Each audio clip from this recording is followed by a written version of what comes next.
Hello, students. How are you? I hope you all are well and doing your studies as well. Before starting my new video, I am very thankful to you people for supporting me and make me a successful person. So, once again, I am very thankful. Keep supporting me and watching my videos. So on this occasion, on this special moment, I am going to upload a special video on how to solve your question paper. How to solve your question paper according to board pattern. So today the video I am going to share is upon the scheme of assessment. That how can you gain marks, how can you achieve better, how can you improve your performance. So watch my video till end. तो देखिए बेटा, अगर आपको आपके examination में अच्छे marks लाने हैं, उसके लिए एक असेसमेंट भी बहुत ज़रूरी होता है कि आपको पहले उस क्वेश्चन पेपर को थॉरोली पढ़ना पड़ता है और उसकी पूरी किस तरह से आप उसको करोगे वो भी आपको पूरा नॉलेज होना चाहिए. ऐसे तो आप लोग पढ़ के ही जाते हो घरों से पेपर देने के लिए, बट कई बार क्या होता है जब आप एग्जामिनेशन सेंटर के अंदर पहुंचते हो आप एकदम से कंफ्यूज हो जाते हो कि क्या करूं, ये भी आता है, ये भूल गया, ये आता था, वो भूल गया. इसी चीज को दूर करने के लिए आज मैं आपके साथ ये वीडियो शेयर कर रही हूं. आप लोग क्या करते हो, और हाँ ऐसे भी तो आपका सिलेबस अब 70% तक हो चुका है, मींस कि 30% रिड्यूस हो गया है आपका सिलेबस. तो आप अगर 70% भी उसको करोगे तो वो आपका 100% ही काउंट किया जाएगा. मैंने आपको पहले भी एक वीडियो में कहा था कि अगर पेपर तो आपको 100 मार्क्स का ही आएगा, जैसे पहले डलता था एग्जाम, मतलब जैसे पहले पेपर आता था ना वैसे ही आएगा पेपर. लेकिन अगर अब आप 70% का भी अगर आप उसको कर लेते हो अटेम्प्ट, तो वो आपका 100% ही माना जाएगा. तो इसलिए मैंने आपको पहले भी कहा था जो मतलब इजी लेसन है उनको कभी मत छोड़ना. जो आपको टफ लगते हैं वो एक आध लेसन आप छोड़ सकते हो. अगर आप सारा कर सकते हो आप सारा भी कर लो, क्योंकि हो सकता है कि जब आप एग्जामिनेशन सेंटर के अंदर पहुंचो तो एकदम से जो आपका माइंड है, मतलब कि आपको बहुत चीजें होती हैं, बहुत चीजें मैटर करती हैं. कई बार हमें कुछ भूला हुआ याद आ जाता है, याद किया हुआ भूल जाता है. तो आप कर सभी अटेम्प्ट, मतलब सारे लेसन जो है बड़े आराम से उनको करके जाओ, और वहां पे एग्जामिनेशन सेंटर के अंदर जाकर जहां पर आपको मुश्किल लगे कोई, आप उसको स्किप कर सकते हो. ठीक है. So now I am going to start my scheme of assessment. सबसे पहले you should know that your paper has been divided into 4 sections. आपके पेपर को section A, section B, section C और सेक्शन डी में divide किया गया है. ठीक है बेटा. जो सेक्शन ए है उसमें आपका रीडिंग कॉम्प्रीहेंशन आता है. रीडिंग कॉम्प्रीहेंशन में आपकी जब मैंने आपके साथ वीडियोस शेयर की थी, मैंने आपको कहा था कि रीडिंग लेसन की बहुत जरूरी है, बहुत जरूरी है. रीडिंग लेसन की बहुत इंपॉर्टेंट है. तो इसलिए रीडिंग कॉम्प्रीहेंशन सेक्शन ए में आएगा. Next is writing skills. Writing skills में आपका एसे, लेटर, नोटिस, मैसेज, ये आपकी 4 चीजें हैं. थर्डली आपका आ गया लिटरेचर. ठीक है. लिटरेचर में आपके क्वेश्चन आंसर, चाहे वो पोइट्री सेक्शन में से हैं, चाहे वो प्रोज सेक्शन में से, शॉर्ट स्टोरीज में से, पोइटिक डिवाइसेस, वो सब आपकी लिटरेचर सेक्शन में आएंगी. और लास्ट में एक आपका आता है ग्रामर सेक्शन. ठीक है. अब आपको ये भी पता होना चाहिए कि ये जो आपके चारों सेक्शंस हैं, रीडिंग कॉम्प्रीहेंशन जो है that is for 20 marks, writing skills is for 20 marks, and literature section is of 35 marks and grammar is of 25 marks.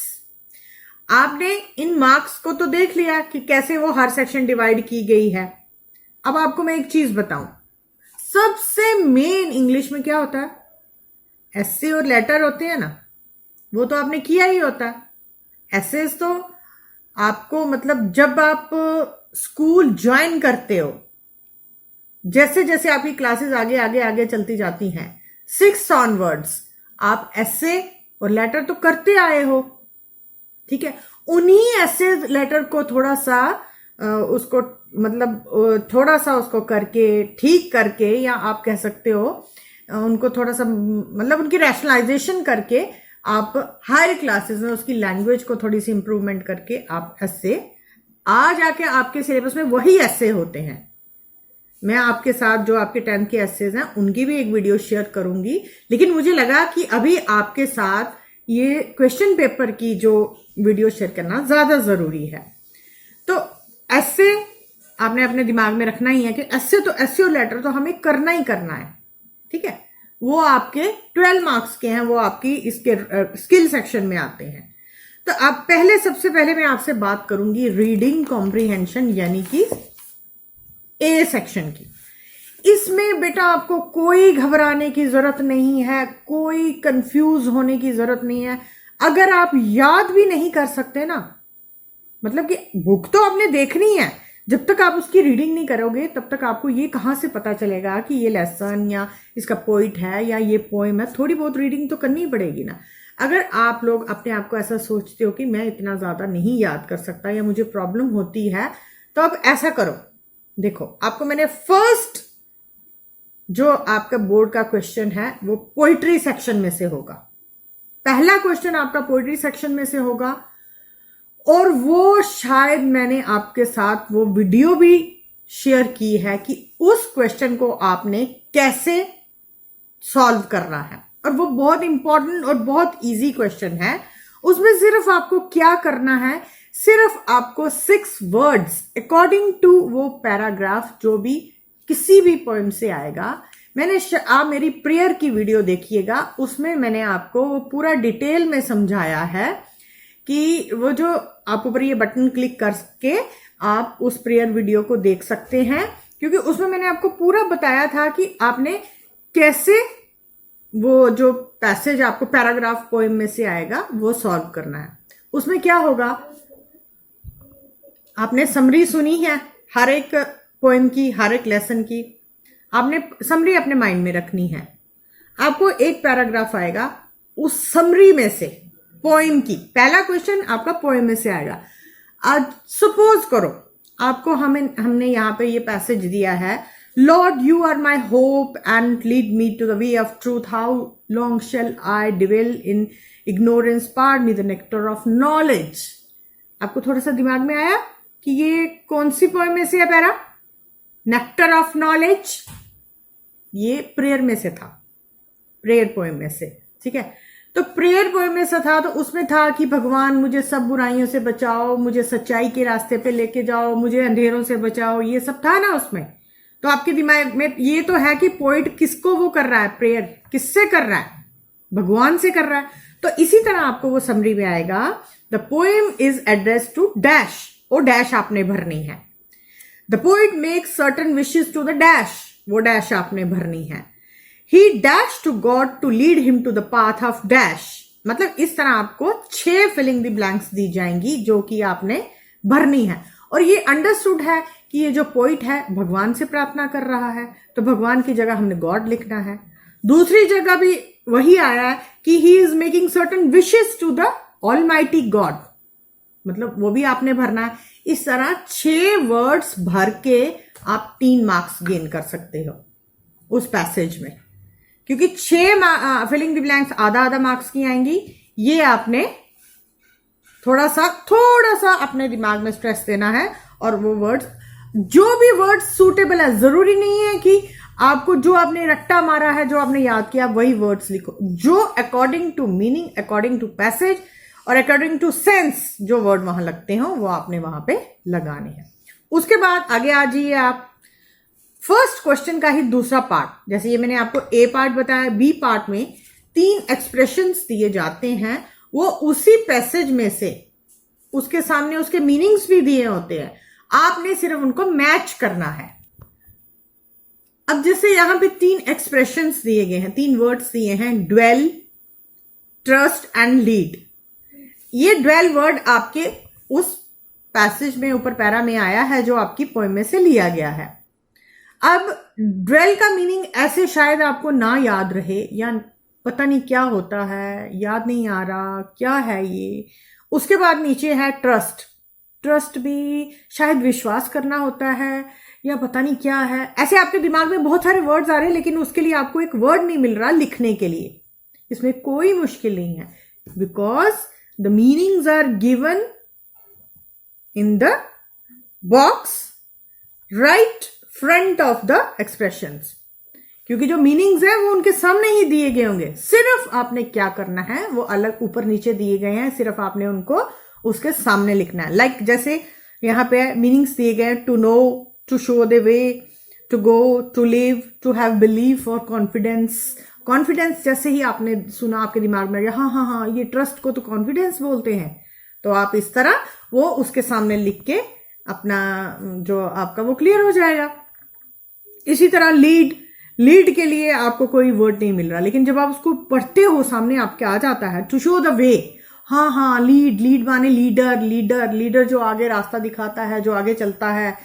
तो इस तरह आप इसको भी कर सकते हो। बेटा ये मैं जैसे आपको ये क्वेश्चन पेपर बता रही हूं, ये साथ ही साथ इस वीडियो में आपको ये क्वेश्चन पेपर भी आप उसको देखते जाइए, साथ साथ वो भी आपके ये दिख जाएगा आपकी स्क्रीन पे।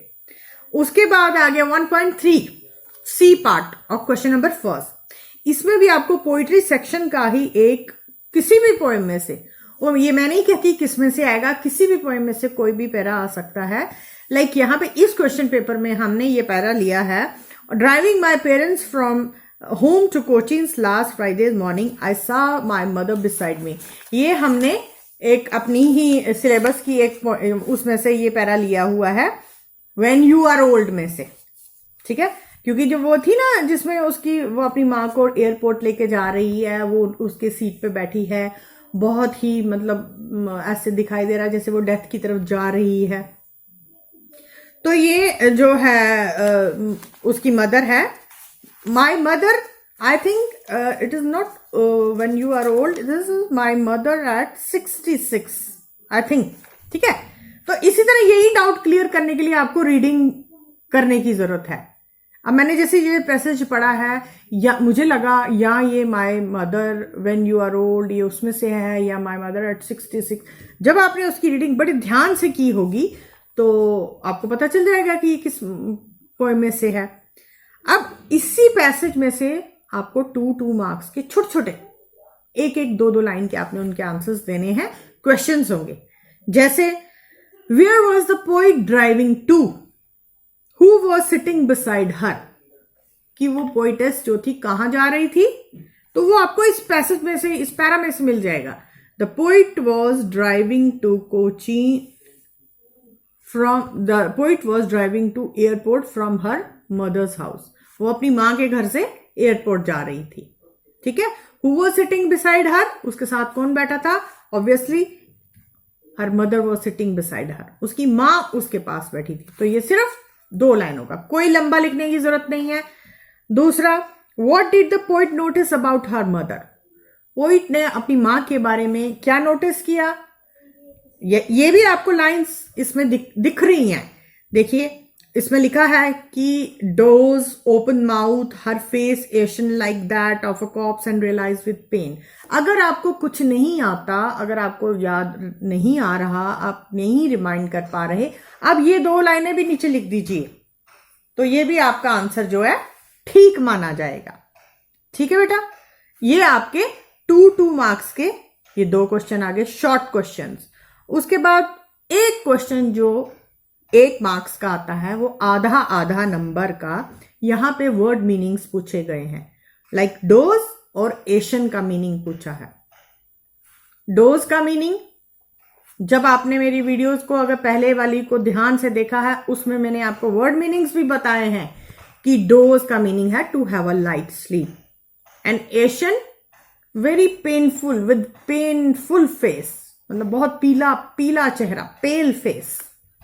ठीक है, तो ये आपका 5 मार्क्स का ये जो आपका सी पार्ट आ गया। क्वेश्चन नंबर 1 के कितने ए सेक्शन को उन्होंने मतलब 5 पार्ट्स में डिवाइड किया हुआ है, ये आपका आ गया तीसरा पार्ट। अब D part, fourth part is again a passage, but this time is passage from pro section, आपकी कहानी में से है।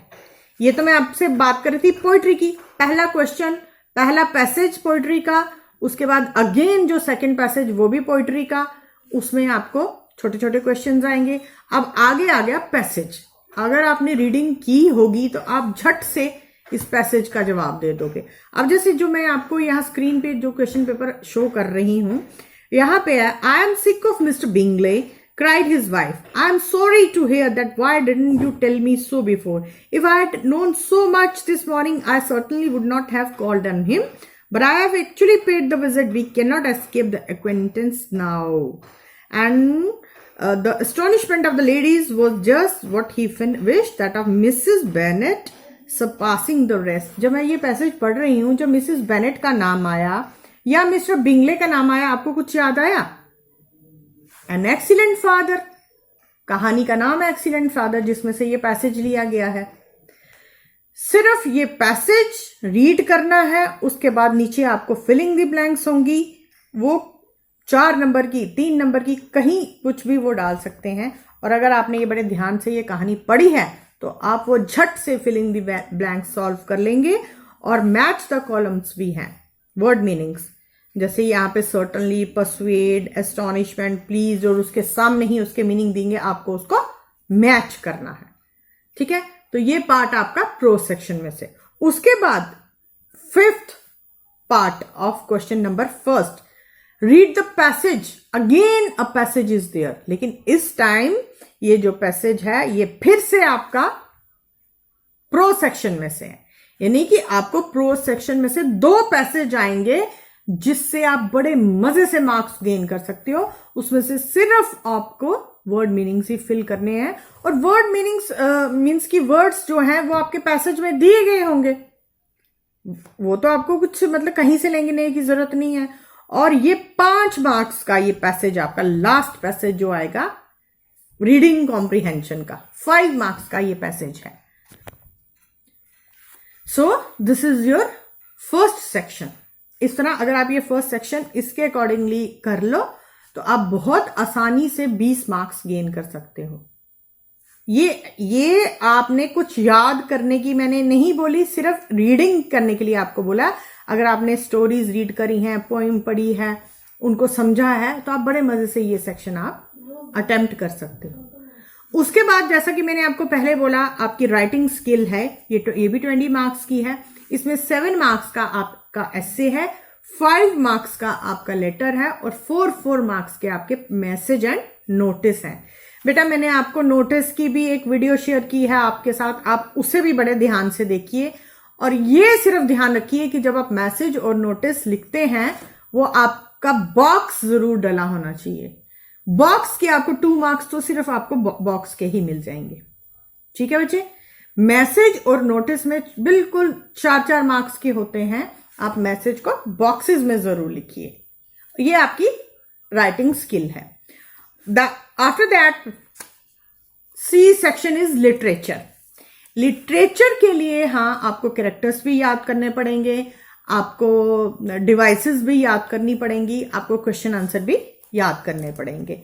ये आपको जैसे आप कैरेक्टर याद करते हो, आपको मेन जो आपको इंपॉर्टेंट क्वेश्चंस की वीडियो भी आपके साथ शेयर की है मैंने, आप मेरी इंपॉर्टेंट वीडियो देखिए, इंपॉर्टेंट क्वेश्चंस वाली वीडियो, उसमें आपको वो भी आपको आप ऊपर लेफ्ट साइड वाला बटन क्लिक कर करके जो भी मैंने आपको जैसे प्रो सेक्शन की या शॉर्ट स्टोरीज की भी आपके साथ वीडियो शेयर की है, कैरेक्टर के लिए आप उसको देखिए, क्योंकि जो कैरेक्टर स्केच है 5 मार्क्स के आपको कैरेक्टर स्केच आते हैं। जैसे भोली का कैरेक्टर है, इज वेरी इंपॉर्टेंट। भोली का कैरेक्टर तो आप मेरे कहने पे भोली का कैरेक्टर जरूर कीजिए, 5 मार्क्स आपके कहीं नहीं गए। ठीक है, उसके बाद section D is for grammar. अब ग्रामर जो बहुत इंपॉर्टेंट है, बात यह है जब आपके सामने क्वेश्चन पेपर आता है ना, आप ये मत ऐसे टाइम मत वेस्ट कीजिए अपना ये देखने में वो देखने में। जो आपको आता है आप फटाफट उस चीज को पहले अटेम्प्ट कीजिए, बाकी चीजें बाद में। जो नहीं आती हैं उनको साइड पे रखिए। अब जैसे ये ग्रामर पोर्शन है आपका, ग्रामर पोर्शन में आप पहले क्वेश्चंस लिख लीजिए, जैसा आपको डायलॉग राइटिंग दी गई है ये लिख लीजिए। ये भी वीडियो मैंने आपके साथ शेयर की है। अगर आपके दिमाग में स्ट्राइक करता है तो आप उसको झट से भरते जाइए, अगर नहीं भरता आप लिख के छोड़ दीजिए, हो सकता है आपको बाद में कुछ याद आ जाए। ठीक है, पहला डायलॉग्स हैं आपके, ये आपके 3 मार्क्स के हैं, 6 डायलॉग्स होते हैं। उसके बाद आपके आर्टिकल्स हैं, उसके बाद आपकी एडिटिंग है। आर्टिकल्स और मॉडल्स की वीडियो भी मैंने आपके साथ शेयर की है।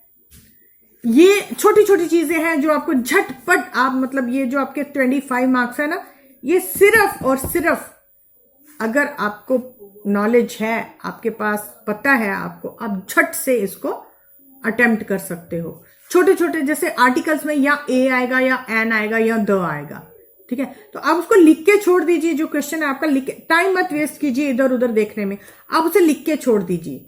हो सकता है आपको बाद में अगर आता है तो उसी टाइम कर दीजिए, अगर नहीं आता तो आप उसको थोड़ा सा, हो सकता है आपको बाद में याद आ जाए। उसके बाद नरेशन, और नरेशन के बाद प्रोनाउंस की भी वीडियो मैंने आपके साथ शेयर की है, वो भी आप देख सकते हैं। तो उसके बाद होमोनिम्स भी आप देख सकते हैं, एक बार फिर से देख सकते हैं। होमोनिम्स भी अगर आपने याद किए हैं उसको झट से भरते जाएंगे। उसके बाद आ गया relative clause, rearrange the words and punctuation. ये बहुत ही इजी जो ये ग्रामर के ये एक्सरसाइजेस हैं, ये सभी मैंने आपके साथ, कुछ एक आध वीडियो मैंने आपके साथ शेयर नहीं की है, और मैं उम्मीद करती हूँ मैं जल्दी ही आपको ये सब करवा दूंगी। बच्चे, मेरा आई मीन टू से कि जब आप एग्जामिनेशन में सेंटर में बैठते हो तो आप पहले वो चीजें करो जो आपको आती हैं, और मेरे हिसाब से section A and section D बहुत इजी है। पहले आप सेक्शन ए अटेम्प्ट कीजिए, सेक्शन डी भी कीजिए, क्योंकि सेक्शन डी जो है वो स्कोरिंग है। अगर आपने 2 वर्ड्स लिखे होंगे सही तो आपको उसके 2 ही मार्क्स लिखेंगे। ऐसे 7 मार्क्स का होता है। हो सकता है आप बहुत अच्छा लिखो, बहुत बढ़िया लिखो, लेकिन जो चेक करने वाला हो उसका मूड उस टाइम ठीक ना हो, वो आपको 7 में से 5 मार्क्स से। लेकिन ग्रामर का ऐसा है ना कि अगर आपने बिल्कुल ठीक ग्रामर लिखी होगी आप पूरे मार्क्स अवेल करोगे। तो इसलिए मेरे कहने से आप section A and section D को स्ट्रेस दो, और ऐसे और लेटर जो आपके लिटरेचर सेक्शन में है वो तो आपने करने ही करने हैं। बाकी करना तो सभी है, लेकिन पहले आप सेक्शन ए और सेक्शन डी को ज्यादा इंपॉर्टेंस दो, क्योंकि वो आपके मार्क्स स्कोरिंग है, आपकी परसेंटेज देने में आपको बहुत हेल्पफुल होंगे। ठीक है बेटा, तो बाकी बच्चे आप मेरी वीडियोस को पूरा एंड तक देखा कीजिए, तभी किसी भी चीज की समझ आएगी। और ऐसा नहीं है, मेरे सभी बच्चे मेरे अपने हैं, मैं सबको सुनती हूँ, सब मेरी कोशिश होती है सबको रिप्लाई देने की। बट क्या होता है कि कभी कभी किसी वजह से, थोड़ा बिजी शेड्यूल की वजह से मैं रिप्लाई नहीं दे पाती हूँ। ऐसा कुछ नहीं है, आप सभी मेरे अपने हैं, मेरे सभी मेरे अपने बच्चे हैं, और मुझे आपसे बहुत सारा प्यार मिल रहा है, और तभी मैं ये वीडियो जो बनाने में सक्सेसफुल हो पा रही हूँ। Once again I am very thankful to you people. ठीक है, keep watching my videos and keep supporting me. Till then, stay home and stay safe.